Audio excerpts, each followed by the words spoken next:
संभाजीनगरातील रामनगर परिसरातील 60 घरांमध्ये शिरलं पुराचं पाणी। मुसळधार पावसामुळे घरातील साहित्याचं मोठं नुकसान। गोदावरी काठच्या नागरिकांना सतर्कतेचं आवाहन।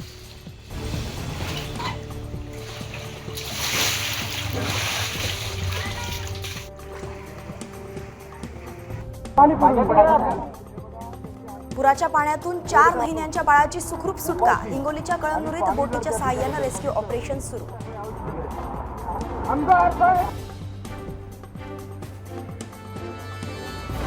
छत्रपती संभाजीनगरातल्या सिल्लोडमध्ये मुसळधार पाऊस। पालकमंत्री अब्दुल सत्तारांनी नुकसानाची पाहणी केली। निर्देश देताच नगर परिषद प्रशासनाकडून उपाययोजना सुरू।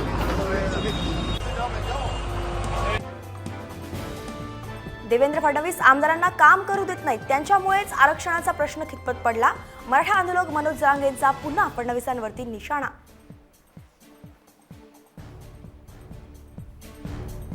अहमदनगरमध्ये भाजप आमदार नितेश राणेंविरोधात गुन्हा दाखल। मुस्लिम समाजाच्या भावना दुखावल्या प्रकरणी कारवाई।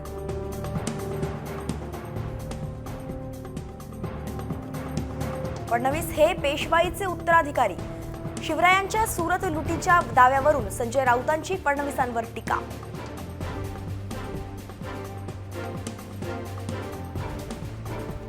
जात जनगणनेची याचिका सुप्रीम कोर्टाने फेटाळली। हा सरकारचा निर्णय असेल तर यात हस्तक्षेप करू शकत नाही, सुप्रीम कोर्टाची भूमिका।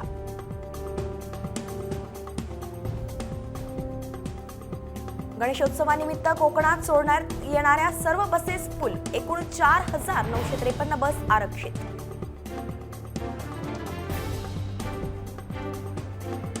नाशिकच्या त्र्यंबकेश्वराच्या चरणी 27 किलोची चांदीची पाळ अर्पण।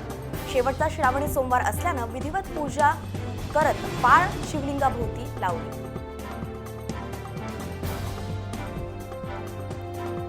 शिर्डीच्या साईबाबा मंदिरात बैलपोळा साजरा। मातीच्या बैलांच्या प्रकृतीचं पूजन, पुरणपोळीचं नैवेद्य अर्पण।